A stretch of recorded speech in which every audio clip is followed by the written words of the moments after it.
नमस्कार विद्यार्थी मित्रांनो, मी भैरव तुमचं सहर्ष स्वागत आहे ज्ञानदीप अकॅडमीच्या YouTube प्लॅटफॉर्मवरती. आणि आपलं पुन्हा एकदा सहर्ष स्वागत आहे सुरू असणाऱ्या आपल्या समर्पण सिरीजमध्ये, ज्यामध्ये आपण डेली आन्सर रायटिंग प्रॅक्टिस घेत असतो. त्यामध्ये वेगवेगळ्या विषयांचे क्वेश्चन्स आणि त्याचं कशा स्वरूपामध्ये डिस्क्रिप्टिव्ह आन्सर आपण लिहायचं आहे याच्यावरती आपण काय करत असतो, ओहापोह करत असतो किंवा त्याचा आपण डेली प्रॅक्टिस घेत असतो. बघा, पुन्हा एकदा आपण जिओग्राफी या विषयातील क्वेश्चन घेऊन येणार आहोत. मुद्दाम मी यामध्ये 2023चा जो GS1 चा पेपर आहे त्याच्यामध्ये विचारलेल्या मुख्य पेपरच्या विचारलेल्या प्रश्नावरती आपण डिस्कशन करणार आहोत. बघा, प्रश्न कोणता असणार आहे? भारताच्या आर्थिक विकासाच्या गतीने मानवी विकास का झाला नाही, म्हणजेच मानवी विकास भारतातील आर्थिक विकासाच्या बरोबरीने का राखण्यात अपयशी ठरला.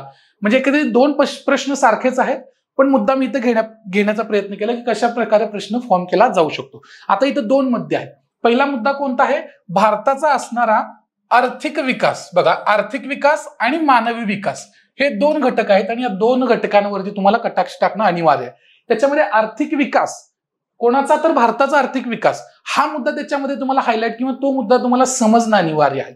आणि त्याच्यानंतर तुम्ही मानवी विकास या दोन घटकांना कंपॅरिझन करायचं आहे. ओके, कंपॅरिझन मध्ये तुम्हाला इथं ऑलरेडी दिलेलंच आहे की आर्थिक विकास हा मानवी विकासापेक्षा जास्त आहे. बरं का? हा मुद्दा महत्वाचा आहे याच्यामधला.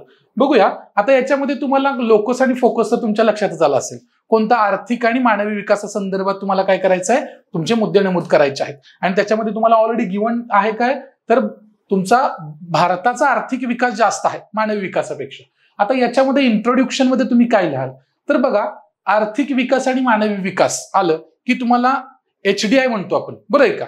मानव विकास निर्देशांक. बरं आहे का? मानवी विकास निर्देशांक. जर आता हा प्रश्न 2023चा आहे, ओके, तर त्यावेळेस विद्यार्थ्यांनी काय लिहायला पाहिजे होतं? 21-22 किंवा 22-23चा जरी निर्देशांक जरी लिहिला असता तरी चाललं असतं. परंतु आज आपण पाहतोय हा प्रश्न, म्हणून मी या 2023-24 सालचा HDI भारताचा लिहितोय. किती? आउट ऑफ 193 देशांमध्ये. बघा, या 193 देशांमध्ये भारताचा क्रमांक कितवा आहे? 134वा. आणि हा जर मुद्दा तुम्ही लिहिला तर तुमचं इंट्रोडक्शनचा जो पार्ट आहे तो सगळ्यात स्ट्रॉंग होणार आहे. हे मुद्दा तुमच्या लक्षात येऊन जाईल. बघा, आणि अजून एक मुद्दा हा झाला मानवी विकासाशी संदर्भित. बरं का? आणि आर्थिक विकासाशी संदर्भित म्हटलं तर बघा, एकंदरीत IMFच्या अंदाजानुसार 2030 पर्यंत भारत हा जगातील तिसरी सर्वात मोठी अर्थव्यवस्था होते. ओके, अर्थव्यवस्थेचा विचार केला तर भारत सध्या 5व्या क्रमांकाचा आहे, परंतु 2030 पर्यंत तो 3ऱ्या क्रमांकात जाईल. म्हणजे आपली अर्थव्यवस्था खूप मोठी आहे जगाच्या पाठीवर, परंतु मानवाच्या विकास, मानवी विकास, वैयक्तिक विकासाबद्दल जर मानवाच्या पाहिलं तर आपण कसे आहोत रे? खूप मागास आहोत, खूप कमी आहे. 134वा नंबर आहे 193 देशांमध्ये. लक्षात येतो का मुद्दा? आता याच्या अनुषंगाने आपल्याला 1 बाय 1 करून काही मुद्दे याच्यामध्ये डिस्कस करायचे. आता मानवी विकास आणि आर्थिक विकास यांचं कंपॅरिझन करताना मानवी विकास का पाठीमागे पडला आणि आर्थिक विकासच का मोठा झाला? बघा, एकंदरीत भारताचा क्षेत्रफळ जर पाहिलं तर खूप मोठं आहे. त्याच्यामध्ये विविधता पण आपल्याला पाहायला मिळते. त्याच्यासोबत काही जुन्या परंपरा, रूढी आहेत, त्याच्याशी सुद्धा अजून आपला समाज काय जखडलेला आहे.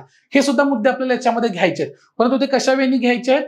जिओग्राफिकल, इकॉनॉमिक जिओग्राफिकल या गोष्टीतून आपल्याला त्यांना मांडायचं आहे. हा मुद्दा तुमच्या लक्षात आला पाहिजे. फॉर एक्झाम्पल बघा, आता इथं कारण आपण देतोय का मानवी विकास अपयशी ठरतोय ऍज कम्पेअर टू तुमच्या आर्थिक विकासाशी. बघा, पहिला मुद्दा लिहून घ्या तुम्ही, शिक्षणातील अंतर.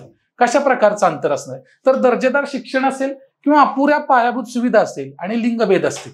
बरं आहे का? याचा सामना भारतीय समाजातील लोकांना करावा लागतो. काही समाजातील घटक आहेत की त्यांना उच्च शिक्षण, दर्जेदार शिक्षण मिळू शकतं इझिली, पण तिथंच असा काही समाज आहे की त्यांना बेसिक प्रायमरी एज्युकेशन सुद्धा मिळण्याचे प्रॉब्लेम्स आहेत किंवा वांदे आहेत असं आपण म्हणू शकतो. मुद्दा क्लिअर असेल.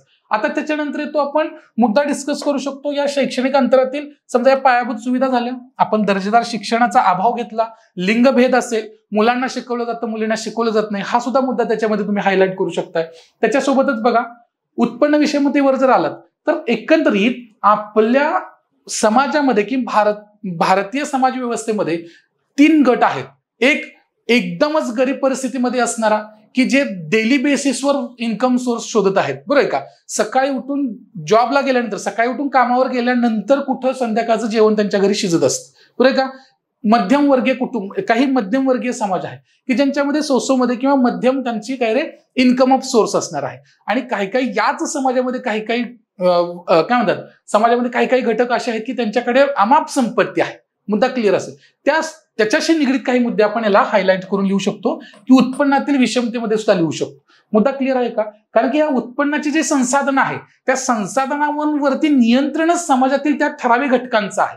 मुद्दा क्लिअर असेल, त्या ठराविक घटकांचा आहे, म्हणून उत्पन्नामध्ये समान विषमता आहे हे आपल्या लक्षात येऊन जातं.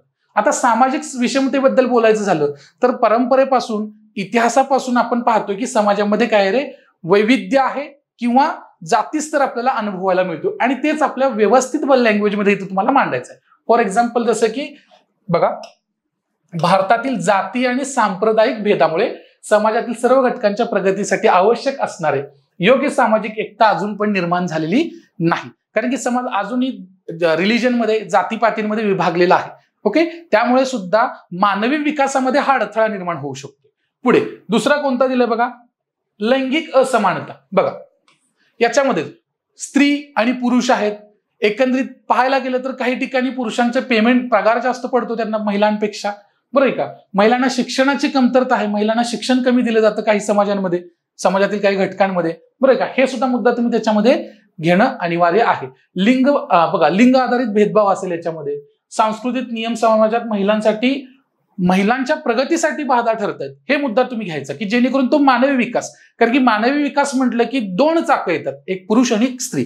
मग त्याच्याशी निगडीत कशा प्रकारे स्त्रिया पाठीमाग आहेत आणि त्या स्त्रिया पाठीमाग असल्यामुळे एकंदरीत मानवी विकासाचा ज्यावेळेस आपण इत्तंभूत किंवा सखोल अभ्यास करू त्यावेळेस लक्षात येऊन जाईल की हा घटक खूप महत्वाचा आहे की ज्या घटकामुळे या असमानतेमुळे अजून देखील आपण कशावर मागासलेलो किंवा आपला मानवी विकास कमी झालेला दिसतोय आपल्याला. बघा पुढे कौशल्य विकासाचा अभाव, बरोबर आहे का? कौशल्य विकासाचा अभाव तेव्हाच येतो जेव्हा कौशल्य देणारे ओके किंवा टेक्निकल नॉलेज प्रोव्हाइड करणाऱ्या संस्था वेल डेव्हलप्ड नसतील. ओके, जरी संस्था जरी वेल डेव्हलप्ड जरी असल्या तरी समाजातील प्रत्येक घटक त्याच्याशी निगडीत झालेला नसतो. हे मुद्दा त्याच्यामध्ये आपल्याला हायलाइट करायचा आहे. कारण की अनेक भारतीयांसाठी कौशल्यांमधील अंतर आणि रोजगाराची जी क्षमता आहे याच्यामध्ये आपल्याला कमी झालेली जाणवत असते. हा मुद्दा तुम्ही हायलाइट करायचा आहे. कधी कधी असं होतं की जे सरकार जे काय करतं तर सरकार हे कौशल्य किंवा व्यावसायिक प्रशिक्षण प्रोव्हाइड करणारे जे कार्यक्रम आहेत या कार्यक्रमांमध्ये इन्व्हेस्टमेंट किंवा गुंतवणूक कमी करत असतं. हा सुद्धा याच्यामध्ये मुद्दा आहे की याच्यामुळे सुद्धा मानवी विकास कमी होऊ शकतो. चलो पुढचा मुद्दा कसा आहे तो लोकसंख्येचा. आता हा मुद्दा जर पाहिला 2030 पर्यंत जरी आपली अर्थव्यवस्था 3ऱ्या क्रमांकाला जरी जाणार असेल तरी पण भारताची लोकसंख्या 2021च्या जनगणनेनुसारच जगात सगळ्यात जास्त लोकसंख्या असणारा आपला देश आहे. म्हणजे एवढी अवाढव्य लोकसंख्या आणि या लोकसंख्येतील प्रत्येक नागरिकाचं वैयक्तिक पातळीवरचं जीवन उंचावणं ही सुद्धा कठीण गोष्ट असू शकते किंवा हे एक आव्हानात्मक आहे सरकारसाठी. हा सुद्धा मुद्दा याच्यामध्ये तुम्ही हायलाइट करायचा आहे. त्याच्यानंतर कमी सार्वजनिक खर्च, बरं का? आरोग्य असेल, शिक्षण असेल, यावरती सरकार जीडीपीच्या ऍज कम्पेअर टू जीडीपी खूप कमी पर्सेंटमध्ये काय करत असतं, खर्च करत असतं. हा मुद्दा त्याच्यामध्ये. फॉर एक्झाम्पल 2.1% कशावर करताय तर आरोग्यावर खर्च आहे. शिक्षणावरती किती 2.9% खर्च आहे. ज्यावेळेस पॅन्डेमिक आला कोविड-19चा तेव्हा लक्षात आलं की औषध किंवा मेडिसिन क्षेत्रामध्ये जास्तीत जास्त इन्व्हेस्टमेंट केली गेली पाहिजे. हा सुद्धा मुद्दा त्याच्यामध्ये तुम्ही नमूद करू शकता. बघा की हे जे खर्च आहेत सार्वजनिक खर्च ते विकसित राष्ट्रांमध्ये जास्त आहेत ऍज कम्पेअर टू आपण जे भारत विकसनशील आहे ओके डेव्हलपिंग आहे त्या कंट्रीजच्या कम्पॅरिझन मध्ये. बघा पुन्हा येतं लास्ट माइल कनेक्टिव्हिटी. या ज्या उत्तम पायाभूत सुविधा आहेत किंवा हे जे ह्या उत्तमभूत पायाभूत सुविधा आहेत ह्या सुविधा तळागाळातील शेवटच्या नागरिकापर्यंत पोहोचल्या गेल्या पाहिजेत की त्याच आज तागायत आपल्या समाजामधल्या तळागाळातील माणसांपर्यंत पोहोचत नाहीत. हाच इथं मुद्दा दिलाय. बघा एकंदरीत ह्या ज्या भौतिक आहेत, भौतिक आणि डिजिटल गरजा असतील त्या दोन्ही पायाभूत सुविधा त्यांचा अभाव आहे किंवा उपेक्षित आणि दलितांपर्यंत त्या पोहोचत नाहीत किंवा त्यांच्यासोबत कनेक्टिव्हिटी नसल्यामुळे त्यांच्यासोबत संपर्क सुद्धा होत नाही. अशा प्रकारचे मुद्दे याच्यामध्ये आपल्याला लक्षात घ्यायचे आहेत. आणि इतर काही मुद्दे असतील, केंद्र सरकार, राज्य सरकारांनी आतापर्यंत अवलंबलेल्या काही योजना असतील त्या योजनांमधील काही ड्रॉबॅक्स असतील याचा सुद्धा मुद्दा आपण याच्यामध्ये हायलाइट करू शकतो. बघा संसाधनांचा शाप, म्हणजे काही ठिकाणी असं आहे संसाधने खूप मोठे आहेत. फॉर एक्झाम्पल झारखंड आहे. झारखंड सारख्या राज्यामध्ये कशी खनिज संपत्ती एवढी जास्त आहे परंतु त्याचा प्रॉब्लेम असा झालाय यामुळे मानवी विकास करण्यात हे राज्य काय म्हणतात अपयशी ठरलेलं आहे.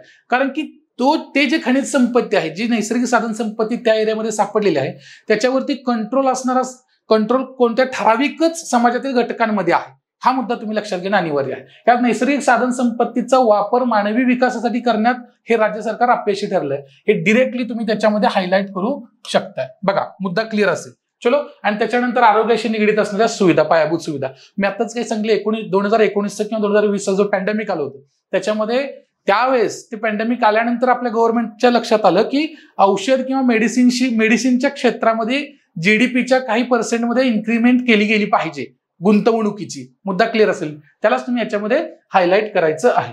कारण की मानवी आरोग्य हे सुद्धा भारतीय किंवा एखाद्या देशाच्या अर्थव्यवस्थेसाठी महत्वाचा पिलर असू शकते. हा मुद्दा याच्यातला महत्वाचा आहे. आणि त्याच्यासोबतच काही उपाययोजना तुम्हाला दिलेल्या असणार आहेत किंवा ते उपाययोजनांवरती तुम्हाला तुमच्या आन्सरमध्ये डिस्कशन करायचं आहे. कोणत्या की मानवी विकासाला कोणत्या गतिविधी असतील किंवा त्या ऍक्टिव्हिटी असतील, उपाययोजना असतील किंवा त्या मानवी विकासासाठी काय करणार आहे ते हेल्पफुल ठरणार आहेत.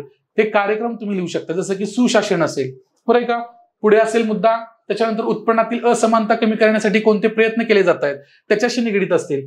मग त्याच्याशी मध्ये तुम्ही एखाद्या रोजगार हमी योजनेशी संदर्भात मुद्दा त्याच्यामध्ये मनरेगाचा मुद्दा तुम्ही त्याच्यामध्ये हायलाइट करू शकता.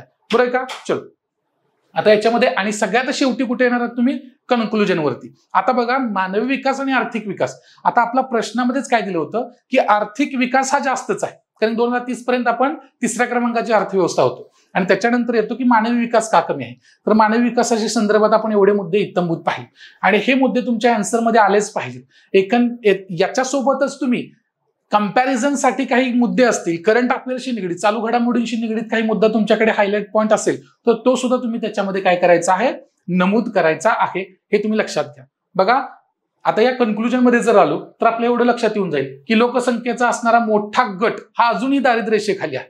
बघा त्याच्यामध्ये माणसाची वैयक्तिक काय म्हणतात विचारसरणीचा पण याच्यामध्ये सहभाग होऊ शकतोय. बघा उत्पन्नातील असमानता असेल ही दिवसेंदिवस वाढत चाललेली आहे आणि याच्यामधून काय दिसतं की मानवी विकासातील म्हणजे मानवी विकास जो आहे तो आर्थिक विकासापेक्षा कसा आहे रे, खालावलेला आहे किंवा तितपत अजून विकसित झालेला नाही मानवाचा विकास. आणि त्याच्याशी निगडीत अजून इतर आर्थिक मुद्दे तुम्हाला त्याच्यामध्ये लिहू शकताय.